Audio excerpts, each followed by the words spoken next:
So I think it's a real job. It's a job where you have to really invest yourself. You have to invest time. I sometimes see probably among people who have not so much experience yet on board. They really have in mind having just a great job, sitting a couple of meetings, and that's it. This is Exploring Leaders, episode 25, with Professor, board member, and entrepreneur Michael Hilb. Michael will share his own story and his perspectives about findings on truly successful and trailblazing board chairs, inspiring you to take responsible leadership in the digital age.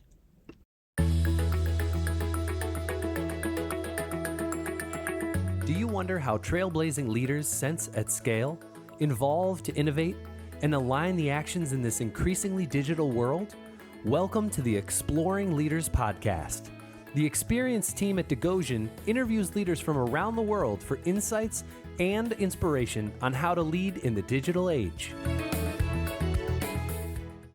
In this episode, Degosian founder Lizalette Engstem, who is also an independent board chair and director, researcher, author, and advisor, asks the questions.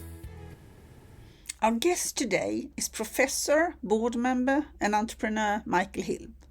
Michael works on several corporate boards as well as on the International Board Foundation, on European Confederation of Directors Association, on Chapter 0 Switzerland, and he teaches strategy, entrepreneurship and corporate governance at universities as St. Gallen, Zurich and Singapore. Michael will share his own story and his perspectives about some findings from truly successful and trailblazing board chairs. Michael is passionate about supporting companies and boards to use modern strategies and an entrepreneurial approach also in corporate governance. This episode focuses on his journey and approaches he finds useful for the top companies, leaders and boards. Welcome, Michael Hilb. It's fantastic to finally have a chance to interview you and to discuss a bit again. And you are a multi-artist because you are an entrepreneur yourself. You are also working on a number of boards, and you are a professor and teaching a lot around strategy and governance and entrepreneurship, I believe. Is that correct? That's correct. So I wanted to hear your story a bit first to start with and share with the listeners. What have you done to take you where you are? What is the little roots that took you here? I think first of all, it's a real pleasure and privilege to be with you, Lislot. I think also following your thinking and thoughts and activism to really promote corporate governance. I think it's really great the job you're doing, and so it's very great to have this dialogue today with you. Thank you. So in my case, again, as I said, I had a couple of hats. I would say different perspectives on the topic of corporate governance. And it actually started very traditionally. So I graduated, studied business. And what do you do after business? You go into consulting, you go into pursuing industrial careers. I used to work for a very big multinational, becoming head of strategy and digital business, vice president. And in that experience, I really noticed that on the one hand, yes, there are a lot of strategic questions you have to deal with, and it's very exciting and interesting. But in the end, it's also very important not to forget about the human factor and to really understand decision makers, what they believe, how they see the world, how they frame the world. And in any companies, usually this is the board and the executive team. So these are usually those two bodies which are instrumental in defining and deciding direction of companies. Plus, you have to know the owners and what they want and what they don't want. And this a little bit led me then to shift more the focus on governance, or really becoming very interested in governance. And then I started teaching governance as well. Was elected to some boards as I got some first-hand experiences. And also then a little bit shifting my research into that direction, a little bit away from strategy and entrepreneurship, more away from the what, more onto the how and the why. And that's something which I think I still have many open questions which I try to discover and explore.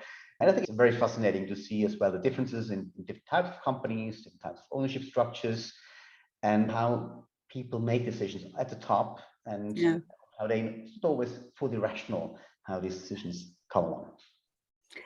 That is for certain true. And it's also a world that is changing around us at an absolute unprecedented time. It goes so quickly and there's so many changes. And as you're saying, the governance should have more of a human touch, but maybe sometimes it becomes really just a tick in the box kind of discussion. I think you're right. That's probably the risk exactly. You know, if there's so much Yeah. change, then probably some people resort to what actually can be controlled or they Right. believe can be controlled. That's Yeah. checking Yeah. the box, correct. So what are some of the engagements that you are working on now? Yes, I was just giving examples. I'm also wearing three hats. So on the one hand, I'm sitting on a couple of boards, which are three companies. It's quite different. Some of them are listed, some of them are owned by families, some of them are consumer industries, others are in B2B, so quite a different portfolio. And I'm also sitting on boards of a number of foundations as well, and one kind of public entity as well. So it's very interesting to see all the differences between different organizations in terms of governance structure. That's one hat, the positions I have. Second hat is I'm an academic, so I'm teaching as well, managing entrepreneurship and corporate governance at different universities in Switzerland, as well as in Asia and Singapore. And then thirdly, I also have my own company, which again is involved in a couple of different areas. It's still a very small one, but it's growing and interesting to really be entrepreneurial and beyond an entrepreneur. Yeah. So these are the three hats varying, and I think in all of them, corporate governance plays a major role. So in the first hat, as a board member, yes, you'll try to practice, you'll be good at corporate governance. The second one, as an academic, you can take a step back. You can just observe, can ask questions, and trying to come up with some theories or at least explanations why it works this way. And as an entrepreneur, you really see that governance, there's not one fits all form of governance, but actually if you build a new business, if you build new companies, yes, you probably don't want to start with full-fledged, perfect, sophisticated governance structure, but you want to build governance as the business grows. Yeah. And the other thing that matches very nicely with the focus areas you have is that basically board work and corporate governance is changing as you and I are speaking.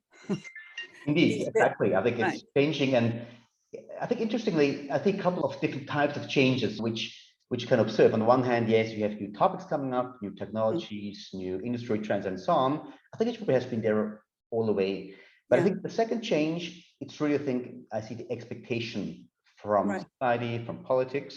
I think the board is really seen as the personification of responsibility, of corporate behavior. That's what people can make sense of. So they have potential people which they can look at, which at the end are responsible for everything what happens with the company. And I think that's also has been there in the past, but I think the combination of this, I think, high demands, much more kind of things you have to consider, and the higher expectations from shareholders, owners, and society makes it, I think, a really fascinating job to do at being a board member, but also a very demanding one at the same time. Yes, yeah.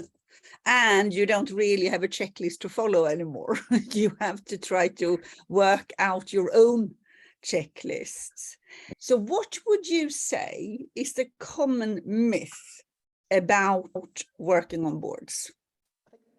There are a couple of them. I think the one most common myth is actually that it's just a great job and not you only deal with exciting questions and it's the best job on the planet. I think it's a great job, but I think that there's also a lot of time you have to do really boring stuff. You have to read a lot of papers, you have to go into the numbers, you have to debate and so on. So I think it's a great job, but I think it's also a job which is very demanding, where you have to work, you have to invest time, you have to invest energy, you have to be ready to go for some fights, constructive way to debate and so on.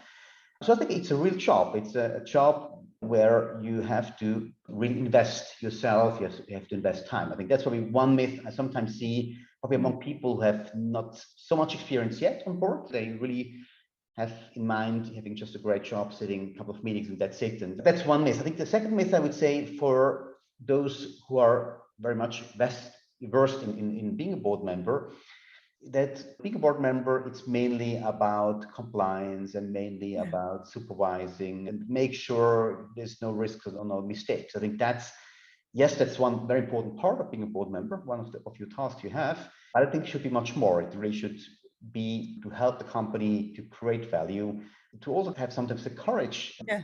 to go against the mainstream if you say it does not really not make sense in this particular case. I think that's something which I think it's very fascinating, but again, it's something which might be a little bit different to what some people might have in mind what a board seat consists of. And thank you. I think it's always good to also put a bit of contrast into these discussions. And this is actually a very good contrast going into the next discussion, because you and a colleague of yours have done a piece of research, at least interviews for an article, which is very fascinating, I think. And we need more of those inspiring examples. So can you first just give us a flavor of how did that come about? How did it come about that you actually did this article? Yeah, so actually it was one of these pieces which have grown out of the pandemic, where you had a little bit some time to think about some more time for research, and you had to reorganize yourself. And then a friend of mine, he teaches, it's Harry Kareem. He has been working on these topics for a long time. He's written a couple of books on strategy and governance. He's teaching at London Business School. And we actually have been discussing a couple of times that when you look at corporate governance from a legal perspective, that's one way to look at. But if you look from a strategic perspective, then there are a couple of questions which come along. And one of the key questions is that strategy, there we always teach the students, with companies try always to be competitive, be distinctive, to have something very different to anybody else. That's how you become more competitive. You are distinct. And we were saying, look, that makes sense. The companies usually behave this way. But when we look at boards and actually what usually people talk about boards or write about corporate governance, it's mainly about that you should become more uniform, more standardized, that you really should comply with this best practice and this code of conduct and whatever. So it's the main debate or main direction of this discussion has always been become more standardized and more formalized in the work you do at boards. On the other hand, when you look at strategy, it's the opposite. There is do it differently to anybody else. So that's what a little bit the questions we started with, like actually, so this seems to be a little bit of a disconnect between these two perspectives. So how did it work out? And we said, look, we had no clue, the two of us. So we had some theories or hypotheses, but we didn't really know how to address the questions. And then we said, okay, then let's ask those who have to answer it, which are chairs of boards of very successful companies. Yeah. So we believe they need to have found some way to solve this dilemma. Yeah. And then we reached out to a couple of chairs of companies which were believed doing a really good job in terms of looking at performance, looking at how innovative they are, how competitive they are versus their peers in the industry. And we were very fortunate, and it's probably a little bit thanks to the pandemic, that these chairs were very open to talk to us. Yeah. They might also have a little bit more time, less traveling during the pandemic. So they said, okay, why not have a call with these two guys and talk a little bit about their role as chairs. Yeah. And we had these conversations, and first they were really thought as doing some half-hour, 1 hour talks, but actually in all instances, we ended up talking much longer with them. And it was a really interesting dialogue because also for us, there were a lot of discoveries which we did not even anticipate or even think of.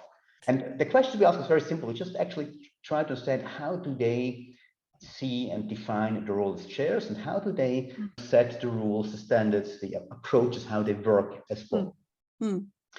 And we found one, I think, common denominator with all the cases. And the cases have been Maersk, the company you might know, and Hagemann Snabe, Nestle, with Mr. Probek as chair, and Hilti, which is a company in the construction technology, with Mr. Hilti, the owner, as well as a former chair. And what we found, what those three did, surprisingly differently than anybody else, or what we assumed was that they're actually didn't care too much about any of the rules, what we always teach as best practice of corporate governance. So they were quite deliberately breaking some of the rules. But they did actually not just to break the rules, but with very good reasons, because they had very good reasons why they want to do it differently. And in all the cases, it made a lot of sense why they did it differently, because it was totally in line with the strategy and where they come from. And that we found quite interesting to see that actually the courage to break rules seems to be a common denominator of those which you would consider successful companies. So I think that is super interesting for so many reasons. And there's two analogies that I think about directly. We've done a piece of work also around transformational boards, and we're finding absolutely the same thing. we absolutely also find that it actually doesn't matter if it's a private family business listed. These fantastic chairs actually take a lead. And they take a lead in a very different way than a lot of other boards. And they are brave. The other analogy I think of is this, the fantastic writer Malcolm Gladwell, who has actually done a piece of research just on entrepreneurs, and that the biggest difference they have is that they go against social risk. They risk themselves as part of the job. Do you think that these guys actually also risk themselves a bit?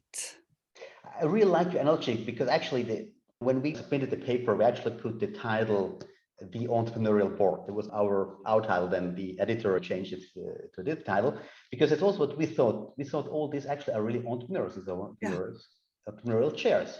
Yeah. And there I think I'm with you. I think also from entrepreneurship research, I think, yeah, you identify opportunities if you're willing and able to think beyond or outside the box, and then go beyond that and a little bit go against norms. That's where you find the opportunities. And I would say that's very much, I think that's what also could be said by the three gentlemen. They also deliberately, but also in a very constructive way, challenged, I would say, some norms and came up with a better solution for the companies and for everybody involved in those companies. Yeah. And maybe we should say, so everybody that is Googling now as we're talking, that the title of the article is Interpreting the Role of the Board of Directors. Exactly. It's a mouthful. It's hard to say. You can check out more hints and tips in the blog post covering this podcast episode of Exploring Leaders at the Degoshen blog, which you can find at degoshen.com.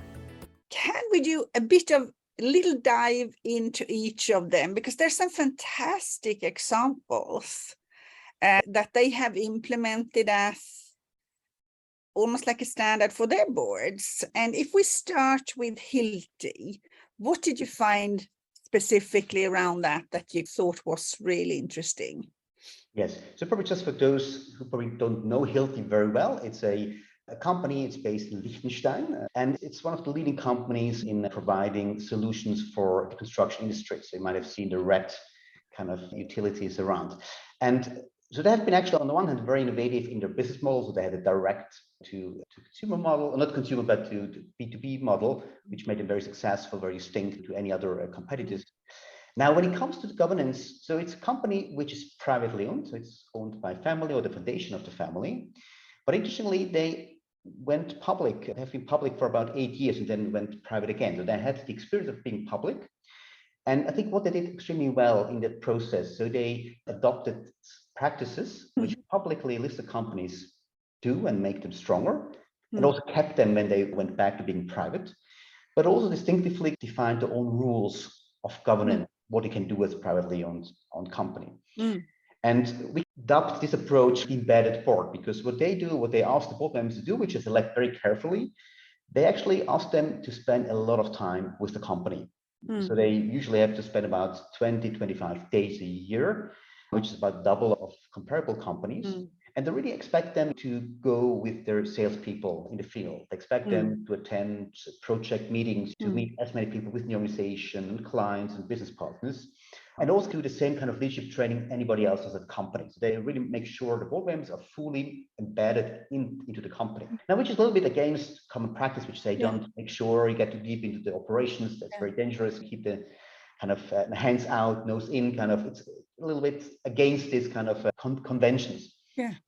But again, what they do, they also have very clear rules. So they say, yes, those people, they just participate. They're not telling them what to do. They're just there observing, they have a dialogue, and then go back to the board and bring in his experience in a very structured way. So it's not interfering with the management, not at all, but really get a feeling, get a sense of what's going on, and make sure you can a little bit fight this, what you always know, this information asymmetry between management and boards. Really be able to discuss topics on eye level at the board. Yeah. And this I found very interesting. At this time, asking really people, really invest your time. It's not just attending 4 meetings a year, but if you join our company as a board member, we really expect you to spend a lot of time and travel around the globe and get immersed into the nitty-gritty of our operations. Yeah, super interesting. And there's a lot of discussion going on right now about the boards governing the culture of the company. It's quite hard if you actually don't know what the culture is. You can't. The delay, the only measure you have is the employee survey and looking at Glassdoor, then you really need to find other ways to actually get a flavor in that sense of the company. When you look at what Maersk did and what Jim did there, what did you find there? I think what I find very interesting about Jim's approach, and I think a lot has been written about different aspects of how he runs government, which is really fascinating. And as well, if you look at the success in terms of really digitizing or really helping digitize the company and from the board and with the management. And I think what I found very interesting that he took a very deliberate approach of formulating his role or reframing his role when he went into this company and saying, look, yes, I know as a board member chair, we do compliance, direction and control. But I really believe my main contribution value add will be the direction or helping you to find the direction of this value creation. That's where I think I can really add value. Yes, control and compliance is important and we're quite well at that and we should also spend some time. But let's make sure we spend most of the time in our board meetings discussing our company, looking at the future. What actually are future challenges? How do we meet them? And I think he did it, in my view, with very smartly. On the one hand, I think what he did, which I found quite interesting, it's very pragmatic, but I think a very great approach. He came in his first board meeting and handed out his mission. Said, look, that's how I want to lead this board. So a statement of what he believes his role will be, what the board should be. And he said, look, that's how I envision to lead this board. If you don't like it, please tell me now. We can find a solution. But otherwise, that's how I'm going to do it. And a lot of things will change. How we're going to work. We'll have different agendas. We'll spend our time differently. So I think there was one thing which I found very strong, really being very clear as a chair, how are you going to lead this board? And he really said, we have a lot of opportunity challenges ahead with technology and digitalization and sustainability. And we really have to discuss those topics and really decide on direction. And then secondly, another very pragmatic approach, which he took, which I found was great. He was explaining how he's usually preparing for board meetings. And he was saying what he usually does, he gives the management a few questions, very simple questions, and then really expects management to come back with some answers or some options of how they see it. So avoiding this just being bombarded with PowerPoints and a lot of paper and documents, but really the chair asks very clear, simple questions about the future, and then the management dealing with those questions, and then coming back and then having a debate, a real debate on what the future might be and what it might mean for the company. I think also a little bit breaking this convention of formalization, documentation, over documentation. I think you really have the courage to break through. Very exciting in that sense that he also in some ways through his questions gives them a bit of direction. It's an influencing. I think it's definitely not the telling, but it's an influencing or motivating others to think and reflect. I think really engaging them in a really dialogue and without having the outcome in mind. I think that also found very strange. That he was also very open. He didn't know himself exactly what the outcome might be, but at least asked these really big questions from time to time. Yeah. And I mean, he changed also people around himself in that board as he joined it a bit. But I guess he must have talked a lot also to the owners about his process, his approach. Exactly. I think fully aligned with the owners. In Denmark, you have the foundations, kind of very special construct. You might know much better than I do. There's the family there, and be very clear as well with them what value I can bring to the table as a chair. What they expect, how we'll do it. I think that was definitely, as far as I could observe, very well aligned between the owners, the chair, the board, and then the management. And I think the other thing is interesting, the way you choose these three, or they choose to answer you, is that they're actually quite different industries, all of them, but they all also have used basically a lot around digitization and sustainability to actually transform their business. So you can see that in all of them. And we're coming to one that has really done that a lot, and that is Neste. So what did you find there? Yes, so Nestle, if you look just at how they set up the governance, you would say there are a couple of question marks. First of all, they appointed the former CEO as chair, something which people usually are very critical. Secondly, they have a huge board, far too many people. If you follow kind of normal standards, you'd say that doesn't make sense. You can't even have a discussion. And then thirdly, what they also do, they usually invite the management to attend most of the board meetings. So it's usually like it gets even bigger. So they have the board and the management and they meet there and have dinner and all that. So it's a couple of features of this governance approach, which you would say, that's probably not state of the art. But what we found, that all these kind of designs have been taken for, or have been done for a purpose. And I think we believe a very worthy purpose and make a lot of sense. If you know the company, if you know where they come from, if you know what they want to achieve. Yeah. So the first topic, I think, let's probably start with the first one, was having the CEO, the former CEO, becoming chair. Yeah. A little bit, controlling his own destiny or legacy in that sense. Yeah. Now with Netflix, yes, they made this decision, but they also at the same time hired a CEO from the outside for the first time, I think, for a long time. So they made this very deliberate decision saying, yes, we need to make some transformations, some transitions. I think we all know digitalization and the CG industry has been quite under pressure, also from activist investors in the case of Nestle. So they said, yes, we need change, but we also need to make sure we can maintain what we have done well in the past. So they made this very deliberate choice to have kind of this team, thinking as a team, the CEO as chair as a team, and having a newcomer or someone from the outside and an insider doing this job. And they've done quite successfully. I think if you look at the activists, at least from the activist perspective, they were very vocal at the beginning, but now they have become quite constant. The price has been going quite well in the right direction for them, and there has been very little outspoken criticism after that. So I think things have really worked this kind of this team approach of leading a company. And anything else you found that they did that you found interesting in their board work or governance? I think the second element, which I also found very interesting, is how they see the board and how they see the management. As I said, they have a huge board, but very diverse. They have people from all continents, from different disciplines and different kind of industry backgrounds, which also makes a lot of sense. If you look at Nestle, it's a huge company. They are all over the place, all the globe, in very different industries. And so if you really want to have all these different perspectives represented in a board, yes, you probably need a couple of people. Otherwise, you won't be able to cater for the diversity of the company. And what they say, what we believe, the main role of the board, it's really to provide these different perspectives. That's what I think, where the board can add value.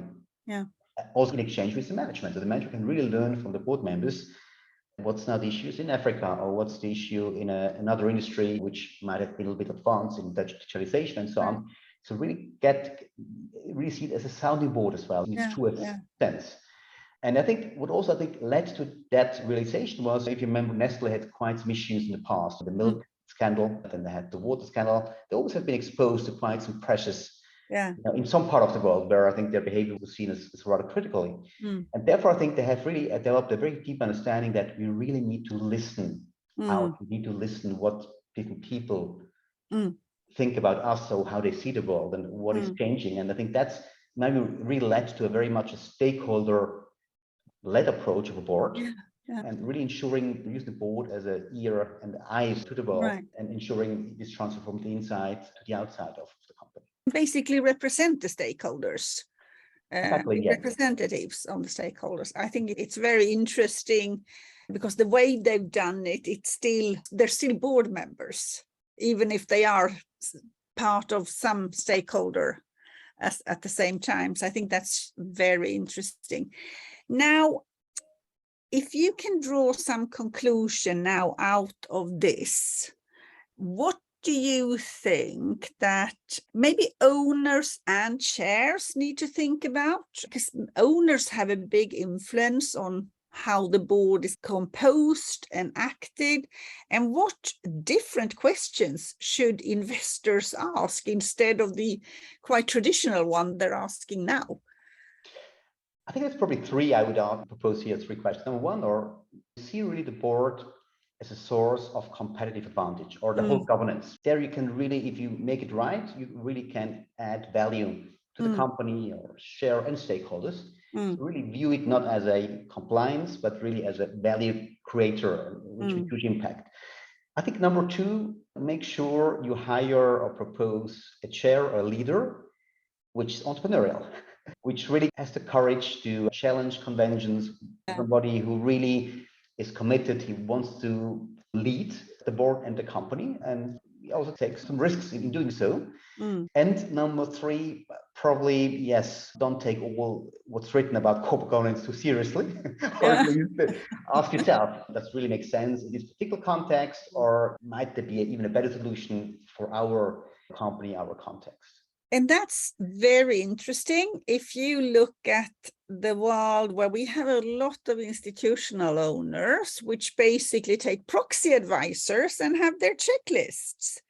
So we're actually telling the investors then you need to get out of the checkbox and actually think before you just apply the list, which is not necessarily very easy for them when they have a lot of ownerships.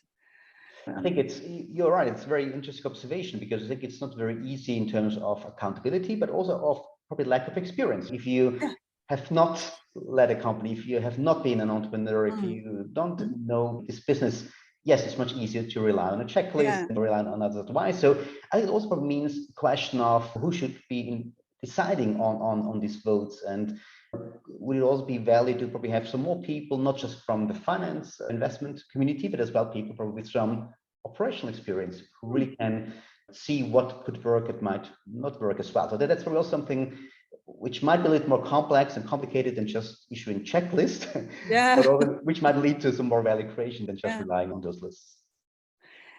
I think that's a really inspiring view that we can think about. So if you were to give advice to chairs and boards now, what would you advise them to do? I think, first of all, really think about your approach to governance. Again, I think it can add so much value to it, and also it can destroy value if you don't do it. Really have a deliberate discussion, debate about what's the best way of approach to governance. And again, usually companies are not there, so they need to probably a little bit be aspirational, and probably need to have a roadmap how to get there. That's totally fine, and it doesn't need to change from today to tomorrow, but really have a strategic perspective on governance. I think that's probably one, debate which I would have, which then definitely will have what I said before. Not everybody might fit this new approach. Again, it might be the wrong chair, it might be wrong members. You have also courage then to make some changes there, or propose some changes there as well. And I would say one of the traits of board members, we also look at demographics or functional expertise, all this, which are easy to quantify, but also don't forget about looking for entrepreneurial mindsets. People who really want to grow, want to build something, want to create value. I think that's, for me, probably one of the most important mindsets of what board members should have, or at least the chair should have of a board. And I think it's interesting because one of the directions a lot of investors go is that they're guiding a lot around the remuneration and financials. But in fact, will that take away some of the passion angles that we're looking for in a totally different type of leader? What do you think? That's a very interesting question. I've never thought about this in this relation, but I think you're totally right. If I look at those people, or people I believe do a very good job, I think none of them is really driven by money. I think that's not what drives them and makes them take these decisions. They're people who want to shape, who want to create something. And I would be with you. I think if you just can convince people to join because of the compensation package or incentives, it probably might not be the people you really need as leaders. They might have some other function roles they can fulfill in a board. But I think as a leader, as a chair, you need somebody who is really passionate about, wants to shape, wants to as well probably leave a legacy of him or her. I think this, in my view, it's much more important than just the financial dimension. To get even more value out of the podcast series Exploring Leaders, you can find everything from research reports to advice and courses at the Degoshen website, which you can find at degoshen.com. So you have now talked about these three leaders and these three companies, and I think we need to look for and share increasingly about these good companies and leaders, because that's something we can role model and emulate from. Is there any other organization or leader you think is starting to do some inspiring things around both the strategy, but still being in the board and leadership position in that way? Yeah, so I'm usually really to talk to people before I make some judgment from just observing and or from hearsay. And then usually when I write about them, I also have them make sure they agree. So therefore, I probably will not give any names now on this one here. But I would say what my experience has been, I think there are a lot of very good examples in many boards. It might not be the one great example where everything is perfect, but I think if you have people, entrepreneurial minded people, I think, and they are able to translate what they probably have done in the past very well into the board, and also can make a little bit different, but adapt to the board context. I think you find quite a number of very good examples of practices, and I would say one of them, or probably the most important one, it's really as well, board members, I think also what we found, are humble, are really not believe they know everything, but they're also exploring as they go. So they say, actually, also have to try to find out myself what might be the best approach, also learn from others, be open for other opinions. I think this humbleness, again, it's something which we might not always associate with being a board member, because you need to be self-confident, you need to prove what you've done in the past. But I think if you reach that where you can be humble, I think that's, again, for me, a sign that somebody is really open for changes and also open to learn from others. Yeah.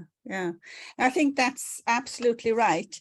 And you now shared this article, and we're going to put into the blog post and the material so people can find where they can find this fantastic article. But this is not the only thing you share. You actually share quite a lot of interesting things.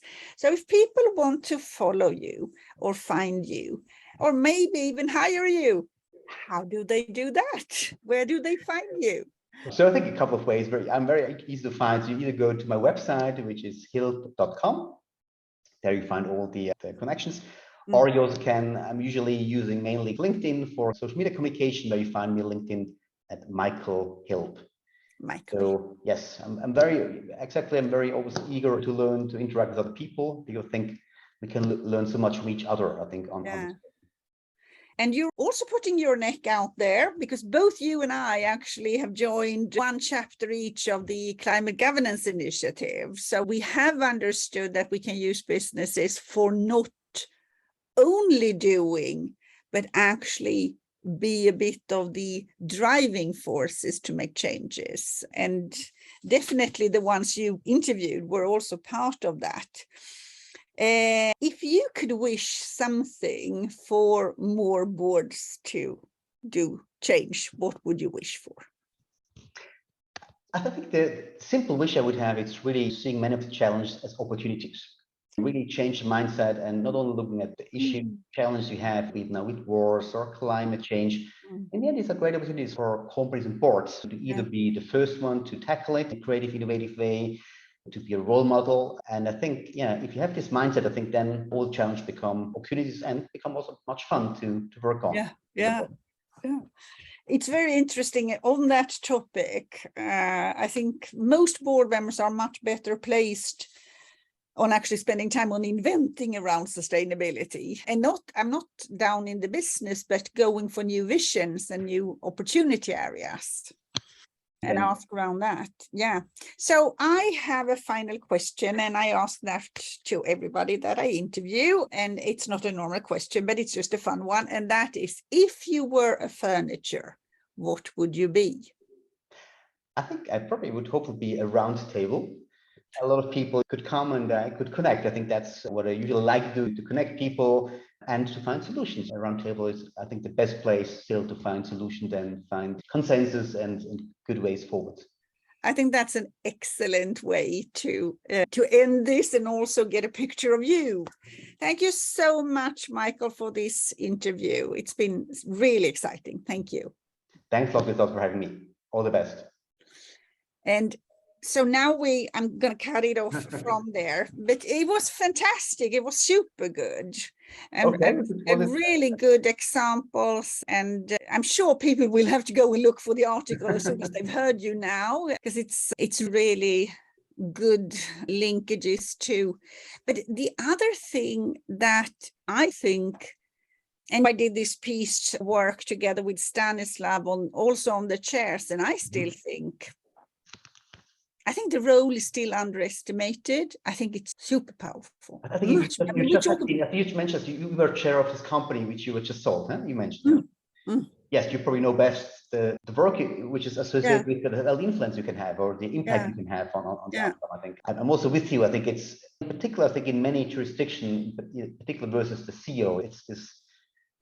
It's quite imbalanced how much attention we give to CEOs and CEO selection and versus the chair, which again in the end it's the critical person. If everything goes wrong or if some big decisions need to be made, it's the chair which is pivotal at this point. Yeah, and definitely pivotal in terms of not just getting the company to end up on this slippery slope of optimization, but to actually get it somewhere. Because I think that is really I'm just thinking back on all of the things that I've done in my career, and everything has been about, you need to do 10% more, 10%, 3%, 10%. I kind of think, yeah, but we need to do different things. Yeah, I think in particular because, my experience has always been usually the management, they are in this more narrow position, which is okay, which is what they're paid for. It's good they not doing always big things. But I think therefore, in particular, the board then should be a little bit the counterweight. Otherwise, if both go in the same direction, it's impossible. It will really transform. It will just move the same direction.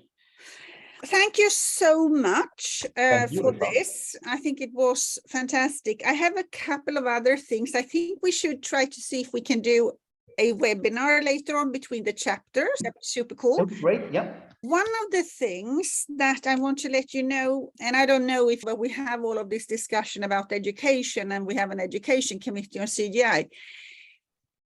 I have a slightly different perspective than some of the others. And I'm more concerned that we are going in and starting to define too much what this board education should be, because I don't think we should do that. So one of the things I've done that I at least going to publish for the Nordics is I have tried to identify all board education that exists in the Nordics and outside. So I am going to point to your education as one of them that I found that you're doing, but I'm not sure that I have found all. So maybe and in our case, and I don't know if you remember this, but we are not just talking about climate, we are talking about sustainability. It's the right approach, the right way. In fact, actually, the way we worked out the education scheme is actually to say, here's the one which is focused on climate, here's the one which is focused on sustainability, here's the board educations that has sustainability included in it. Okay, yeah. So try to do it depending on what you're looking for. Yes.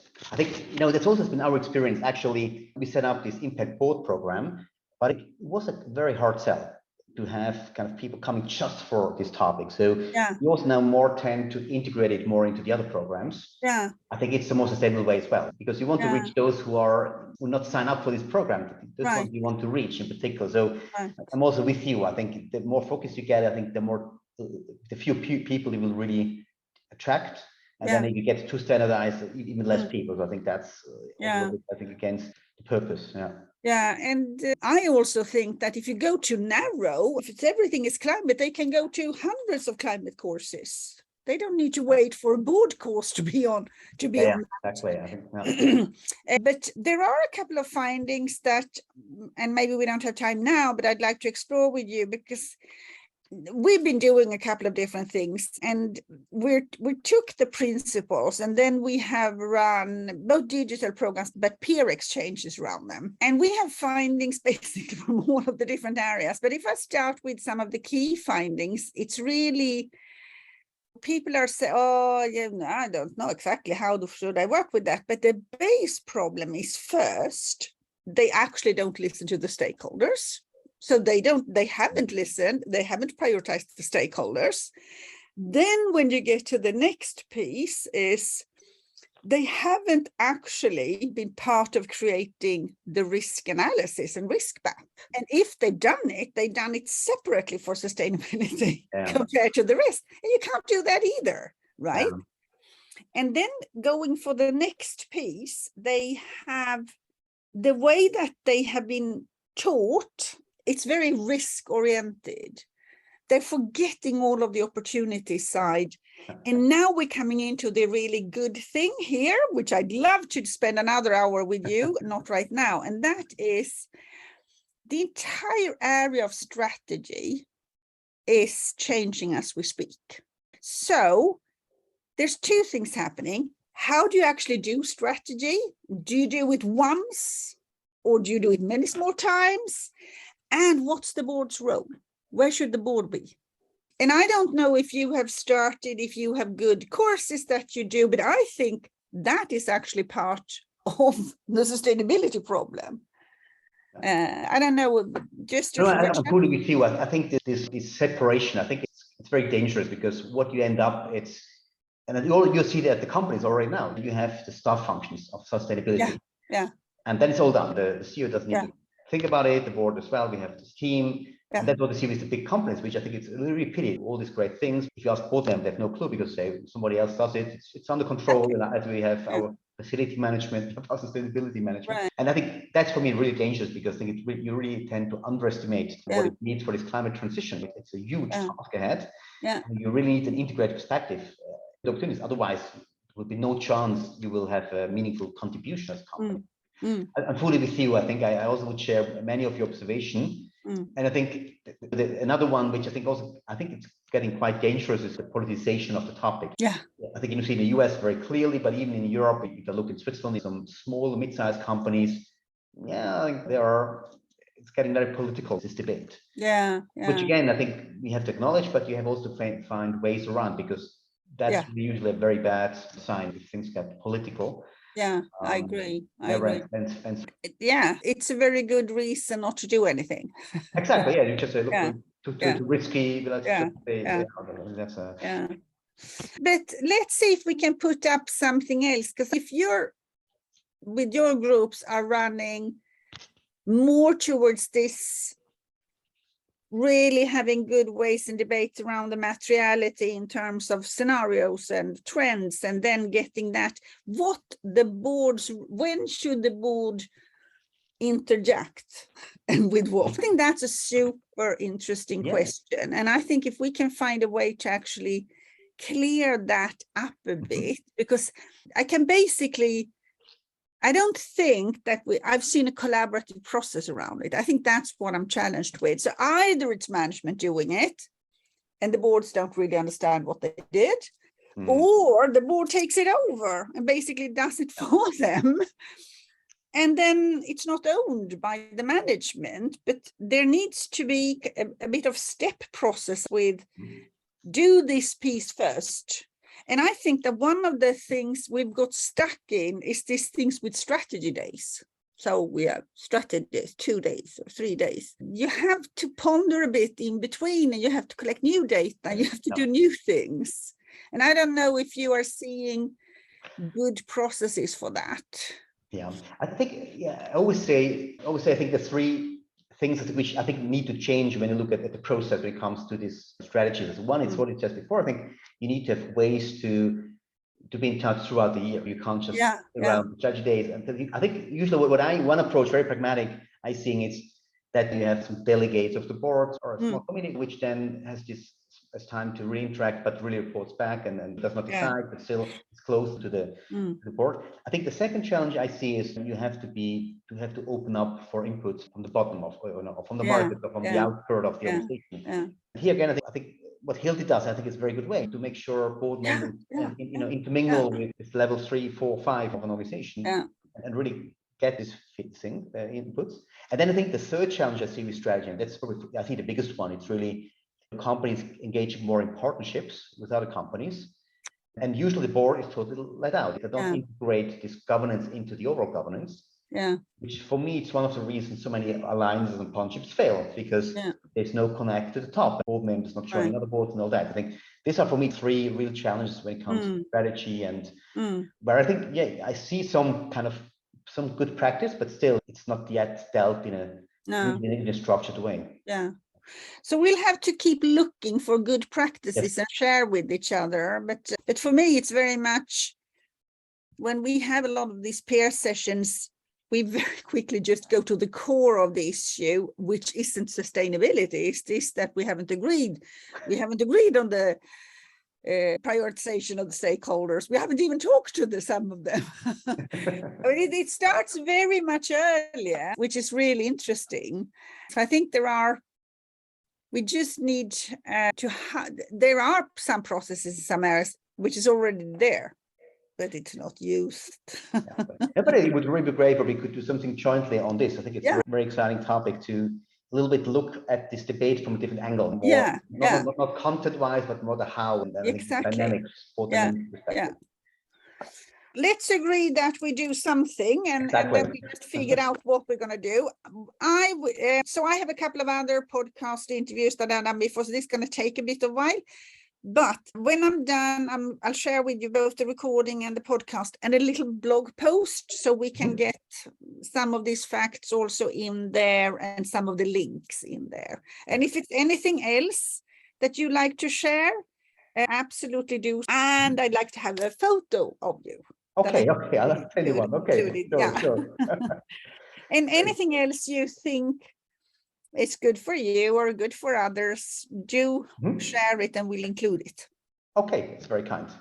Well, I think it's been a real pleasure. Really like this conversation, and really hope, I'm sure we'll do something on the other topic, and then hopefully have a chance to meet as well. Huh? Yes, indeed. In the near future. Looking forward to it. Thank you so much, Michael. Thanks a lot. Thank you. Bye. Have a good evening. Bye-bye. Thanks for listening to Exploring Leaders, a podcast produced by Degoshen, with the ambition to inspire insightful leadership in the digital age. If you found this episode interesting, join the momentum to amplify the voices of trailblazing leaders by sharing it with others for inspiration.